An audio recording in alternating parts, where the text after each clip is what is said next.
Subscribe कीजिए हमारे channel Shahid रजा Ashrafi official को और बेल आइकन को प्रेस कीजिए जिससे आपको नए नए वीडियो की नोटिफिकेशन मिलती रहे।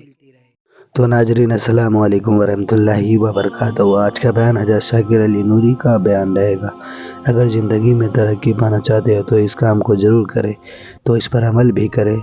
और वीडियो अगर अच्छी लगी हो तो ज़रूर वीडियो को लाइक करते हुए जाएं, और हमारे चैनल पर नए हैं तो ज़रूर सब्सक्राइब कर लें।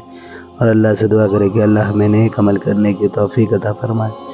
तो चलिए नाज़रीन, पूरा वीडियो ज़रूर सुनें, बहुत फ़ायदा होगा। तो चलिए बयान शुरू करते हैं। और अगर आपको हमसे रब्ता करना हो तो इंस्टाग्राम का आईडी आता होगा, फॉलो करें, मैसेज करें, इंशाअल्लाह आपको ज़रूर रिप्लाई दिया जाएगा। तो चलिए बयान शुरू करते हैं। किताब के ज़रिए और इसी तरीके से दुनिया के बड़े से बड़े साइंसदान सहाबा की साइंसदानी के सामने ठहर नहीं सकते। उस साइंस का इल्म भी अल्लाह के रसूल ने सहाबा को अता फरमाया, तो कुरान के ज़रिए। आज यूपीएससी की तालीम की तरफ हमारी कौम बढ़ना चाहती है।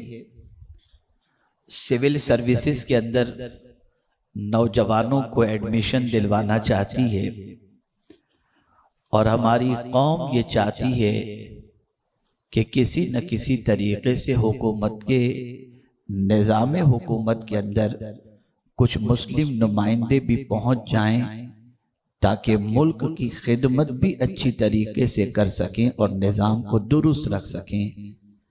ये आज कोशिश हो रही है, लेकिन पैगंबर रहमत सल्लल्लाहु अलैहि वसल्लम ने सहाबा को सबसे पहले अकाईद व कुरान के बाद सिविल सर्विस की ही तालीम दी।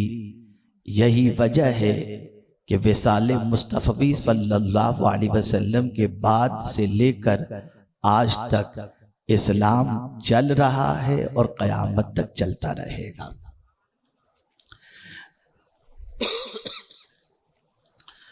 विसाले मुस्तफ़वी सल्लल्लाहु अलैहि वसल्लम के बाद सहाबा के कांधों पर जिम्मेदारी आई निज़ाम खिलाफत को संभालने की। वो क्या चीज़ थी जिसका फरमाया, ये तरबियत मुस्तफ़वी सल्लल्लाहु अलैहि वसल्लम है और कानून कुरान है, जिसकी बुनियाद पर निज़ाम हुकूमत संभालना उनके लिए आसान रहा। और आज दुनिया के वो ममालिक जिनको हम तरक्की याफ्ता मुल्कों के नाम से जानते हैं, बहुत सारी उसमें ऐसी दफ़ात वहाँ के दस्तूर के अंदर आपको मिलेंगी जिसके अंदर कहीं वो फारूक आज़म रदी अल्लाह तआला अन्हु के दौरे हुकूमत में कायम करदा दस्तूर की झलक नज़र आएगी, या मुकम्मल उनका कानून वहाँ पर बोलता हुआ नज़र आएगा।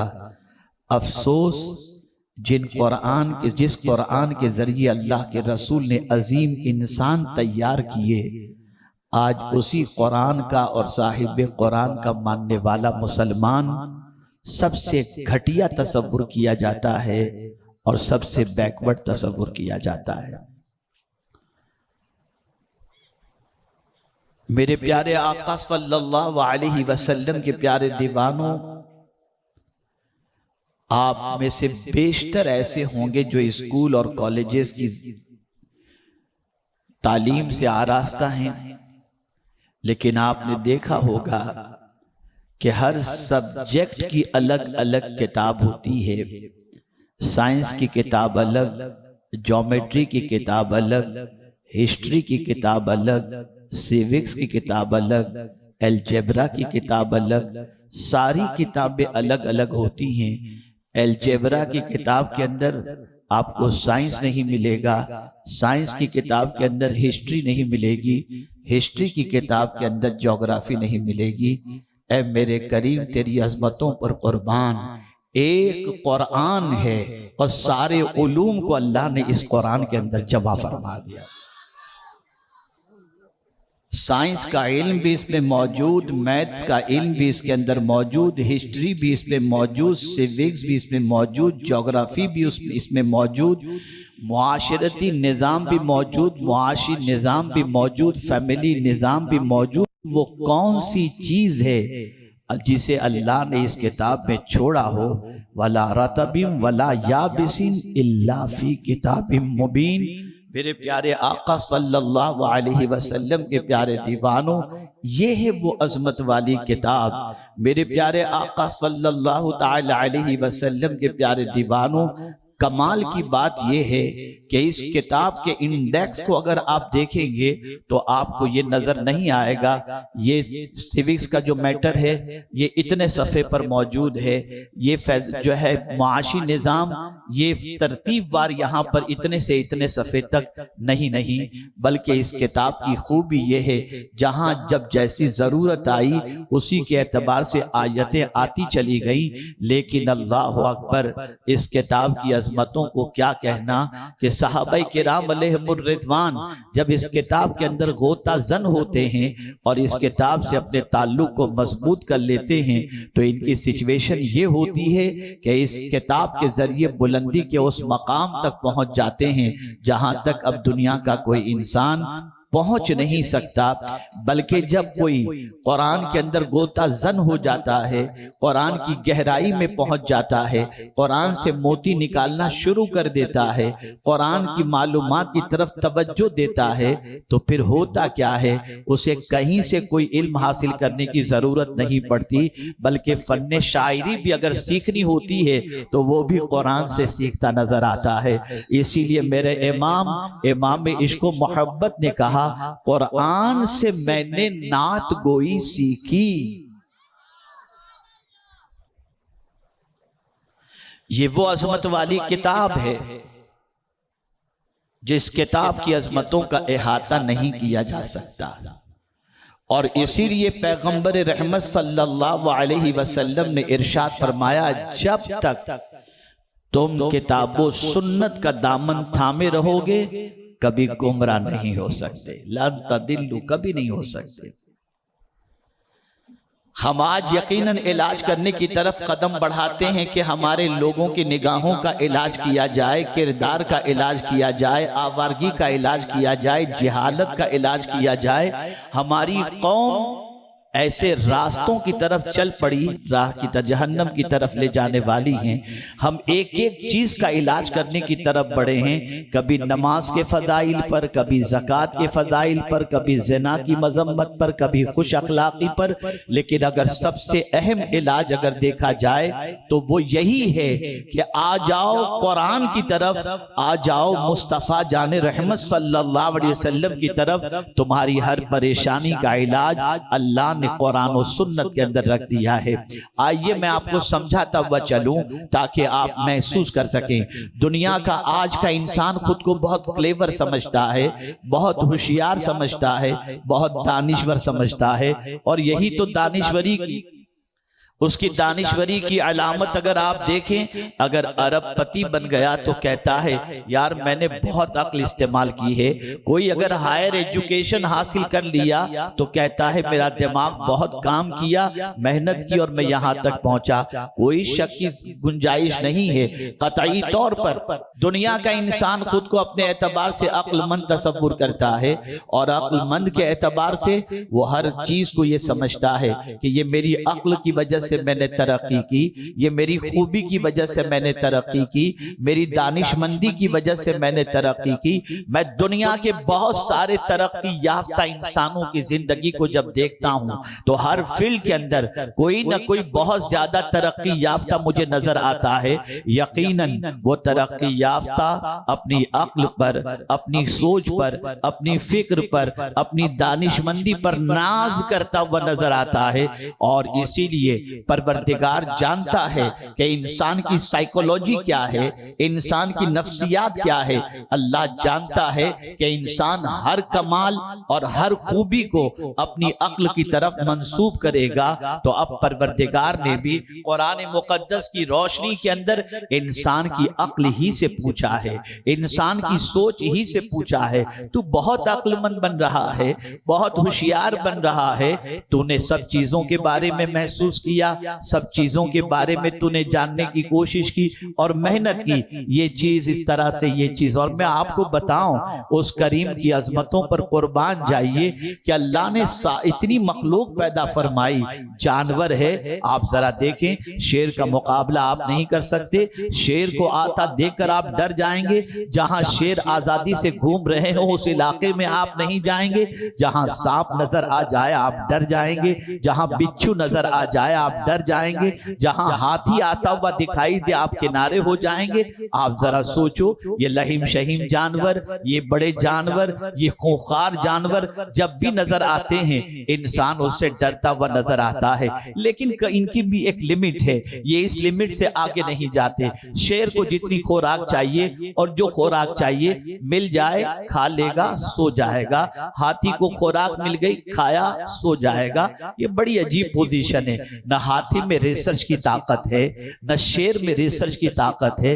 हाथी में ये ताकत नहीं कि जमीन के अंदर क्या चीज छुपी हुई उस खजाने को अपनी अक्ल से दरियाफ्त कर सके या चंद चीजों को जोड़कर कोई चीज बना सके। दुनिया की कोई मखलूक में ये ताकत नहीं है कि वो किसी ऐसी चीज को जो गैर मारूफ हो उसे जमा करके एक ऐसी चीज बना ले जो दूसरे इंसान के वजूद में आ सके। लेकिन है मेरे करीम, तेरी अजमतों पर कुर्बान कि तूने बनाया है इंसान को बहुत छोटा बज़ाहिर, लेकिन उसके दिमाग के अंदर उसको इतनी अक्ल तूने अता फरमाई कि वो जमीन के खजाने को भी दरियाफ्त कर लेता है, जमीन में छुपे हुए खजाने को भी निकाल लेता है। वो उड़ते हुए परिंदे को देखकर हवाई जहाज भी बना लेता है, वो कश्ती को बना लेता है, बहरी जहाज बना लेता है। किसी जानवर और मखलूक में ये ताकत नहीं, ये सब कुछ बना सके। इंसान को अल्लाह ने इतनी अक्ल अता फरमाई है कि चंद नामालूम चीजों को जमा करके एक चीज को वजूद दे देता है। आप जरा सोचो, इंस्ट्रूमेंट के जरिए हजारों मील की दूरी पर रहने वाले इंसान से हम कलामी का शर्फ हासिल कर लेते हैं। ये किसी जानवर ने नहीं बनाया, ये क्रिएट करने वाला, ये बनाने वाला, इसका साने इंसान ही आपको नजर आएगा। बज़ाहिर ये छोटा नजर आने वाला इंसान कितना बड़ा है कि इसके दिमाग के जरिए वो नामालूम चीजों को जमा करके एक ऐसी चीज को वजूद दे देता है जिससे इंसान को नफा पहुंचता है। इसी वजह से इंसान अपने आप को बड़ा क्लेवर समझता है, बड़ा होशियार समझता है। तुझे धंधा करने नहीं आता, मुझे बिजनेस करना आता है। इस तरीके की बातें मार्केट के अंदर आपको सुनने को मिलेंगी। तरक्की यहां तक हो चुकी कि अब मसनूई बारिशें हो रही हैं। तरक्की यहां तक हो चुकी अब मसनूई इंसान बनाकर रोबोट के जरिए काम लिया जा रहा है। आप जरा देखें, ये सब कुछ कौन कर रहा है? कोई जानवर नहीं कर रहा, कोई दूसरी मखलूक नहीं कर रही, न दरख्त कर रहा है, न हजर कर रहा है, कोई नहीं कर रहा, ये इंसान ही कर रहा है। अल्लाह अकबर। अब हम आपके सामने वो बात अर्ज करना चाहते हैं। इंसान तरक्की के रास्ते के सारे सामान और तरक्की की तरफ कदम उठाने के लिए हर किस्म की जिद्दोजहद करता हुआ नजर आता है। अल्लाह अकबर। और आज के इंसान से अगर सवाल किया जाए, ऐ इंसान तू किस काम के अंदर मसरूफ है, तो इंसान कहेगा मैं सुबह निकलता हूं, रात तक कमाता हूं, मैं घर वालों की जिम्मेदारियों को निभाने के लिए मेहनत और मशक्कत करता हूं, मेरे बच्चों के फ्यूचर के लिए कोशिश करता हूं। और उसकी जिंदगी का पूरा सुबह से लेकर शाम तक का निजाम अगर आप देखें तो इन्हीं चीजों में नजर आएगा। औलाद के लिए मेहनत और मशक्कत करना, कमाना, माँ बाप के लिए कमाना, दीनी कामों के लिए कमाना, ये कोई गलत काम नहीं है। लेकिन अल्लाह अकबर, अल्लाह इंसान से पूछ रहा है, अरे इंसान तू क्या समझता है? तू क्या समझता है? तूने ये सोच लिया है कि तुझे मैंने बेकार पैदा किया? अल्लाह अकबर। अंदाज देखिए, दिमाग से पूछा जा रहा है, अक्ल से पूछा जा रहा है। अफहसिबतुम, क्या तुमने ये सोच लिया अन्नमा खलकनाकुम अबसा, कि हमने तुमको बेकार पैदा किया? अल्लाह अकबर। ये कौन कह रहा है? ये वो कह रहा है जो हर चीज का खालिक है। अल्लाह खालिक कुल्ल शै, हर चीज का खालिक अल्लाह है। मेरे प्यारे आका सल्लल्लाहु अलैहि वसल्लम के प्यारे दीवानों, इंसान ने आज तक ये तायुन इंसान न कर सका कि उसके पर्पस ऑफ क्रिएशन क्या है, उसका पैदा करने का मकसद क्या है। उससे वो गफलत बरत रहा है। वो हर चीज के बारे में, बल बल्कि तवज्जो चाहूंगा, अगर मैं ये कहता हूं तो गलत नहीं है, मोर देन 90% पूरी दुनिया का इंसान जानता ही नहीं है कि उसको अल्लाह ने क्यों पैदा किया।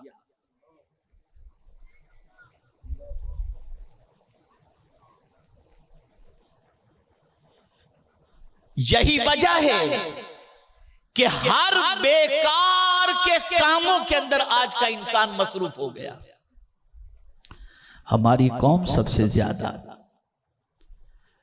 बैठी होती है गेम लेकर, 3 बजे तक चौराहे पर, सुबह तक यूट्यूब पर क्या कर रहे हो? टाइम पास कर रहे हैं। टाइम पास करते करते तुम भी पास हो जाओगे इस दुनिया से, लेकिन आखिरत में पास होना इतना आसान नहीं। मैं आपसे एक सवाल पूछना चाहूंगा, इतनी मखलूक अल्लाह ने पैदा फरमाई, किसी मखलूक को इंसान से अशरफ नहीं बनाया, बल्कि सबसे ज्यादा मखलूक में ऊंचा मकाम अल्लाह ने अगर किसी को अता किया तो वो इंसान है, और इंसान में भी मुसलमान, और मुसलमान में भी गुलाम मुस्तफा सल्लल्लाहु अलैहि वसल्लम। आप जरा सोचो, इतना ऊंचा मकाम इंसान को अता किया, इतनी सारी नेमतें अता की, रिसर्च स्कॉलर बन गया, जमीन की चीजों को निकाल रहा है, आसमान पे हवाई जहाज उड़ा रहा है, रॉकेट बना रहा है, चांद की जमीन पर कदम रखने की बात कर रहा है, पलक के झपकते पूरी दुनिया की सैर की बात कर रहा है, हजारों टन वजन लेकर के जहाज उड़ते नजर आ रहे हैं, समंदर का सीना चीर करके बहरी जहाज जाते हुए नजर आ रहे हैं। ये कौन बना रहा है? इंसान ही तो बना रहा है। किसने ये ताकत दी? अल्लाह ने। अब मैं आपकी तवज्जो को खास तौर पर चाहूंगा। मेरा रब उस गाफिल इंसान से पूछता है और कहता है, हुवल्लज़ी खलक़ लकुम मा फिल अर्दि जमीआ, मेरे बंदे जो कुछ जमीन के अंदर है वो सब कुछ तो मैंने तेरे लिए पैदा किया। गौर कीजिए, जमीन के अंदर मौजूद खजाना किसके लिए है? अल्लाह फरमाता है खलक़ लकुम माफिल अर्दे जमीआ, जो कुछ जमीन के अंदर है सब के सब ए इंसान मैंने तेरे लिए पैदा किया। चांद तेरे लिए पैदा किया, आसमान तेरे लिए पैदा किया, सूरज तेरे लिए पैदा किया, पानी तेरे लिए पैदा किया, ये सब कुछ तेरे लिए पैदा किया। जरा मेरे बंदे इतना भी तो जान ले कि तुझे किसके लिए मैंने पैदा किया, इतना भी तो सोच ले तुझे मैंने किसके लिए पैदा किया। सब कुछ मैंने तेरे लिए पैदा किया और तुझे मैंने मेरे लिए पैदा किया। और हमारा हाल ये है कि जिसको हमारे लिए पैदा किया उसके सामने तो झुक गए, और जिसने खुद के लिए पैदा किया उसकी तरफ झुकने के लिए तैयार नहीं।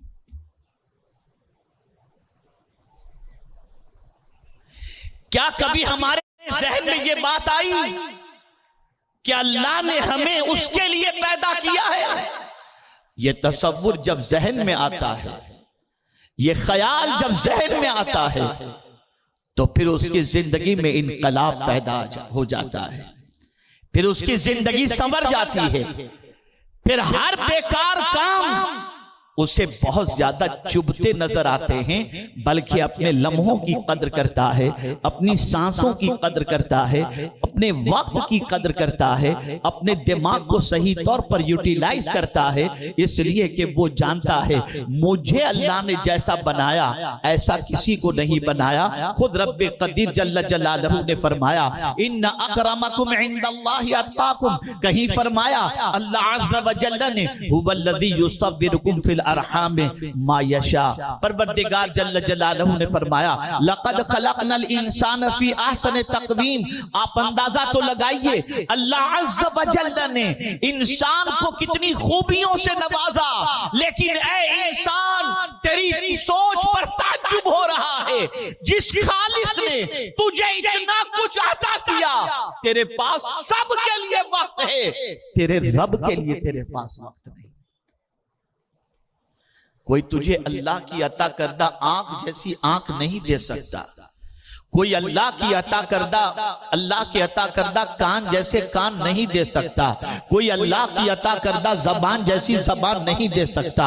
ऐ रसूल आजम सल्लल्लाहु अलैहि वसल्लम के दीवानों, मेरे प्यारे आका सल्लल्लाहु अलैहि वसल्लम के प्यारे दीवानों, अब आप सोचें, आपने ये जहन बना लिया है या हम सब सोच रहे हैं अपने बारे में, क्या हमने ये जहन बना लिया है कि हमारा वजूद है, हम जो चाहे देखें, जो चाहे करें, जिस तरीके से चाहे जिंदगी गुजारे?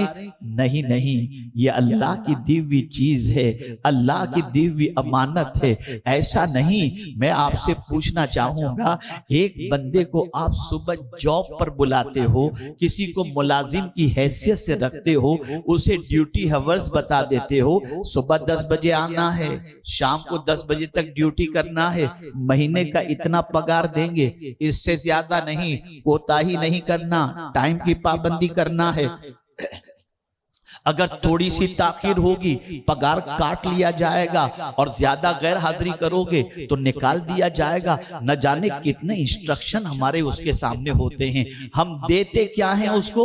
महीने के आखिर के अंदर 20,000, 25,000, 30,000, बहुत हाईली क्वालिफाइड कोई है, लाख, 2 लाख, 5 लाख दे देते हैं। अल्लाह अकबर। लेकिन अगर वो मुसलसल नाफरमानी करना शुरू करे, मुसलसल गैर हाजिरी करना शुरू करे, तो फिर हम उसको फायर कर देते। जाओ, मेरी कंपनी से निकल जाओ, मेरी दुकान से निकल जाओ।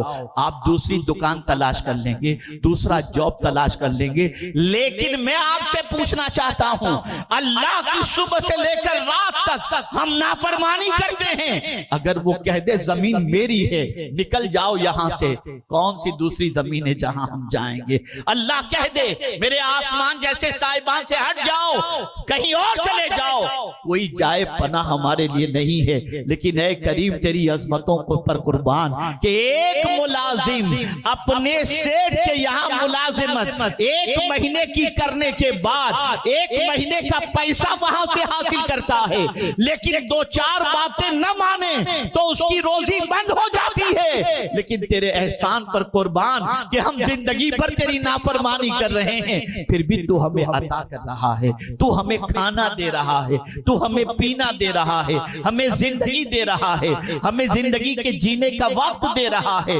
मेरे प्यारे आका सल्लल्लाहु अलैहि वसल्लम के प्यारे दीवानों, अब मैं आपसे पूछना चाहता हूं, कभी पर्पस ऑफ क्रिएशन के बारे में सोचो, अपनी तख्लीक के मकसद के बारे में सोचो।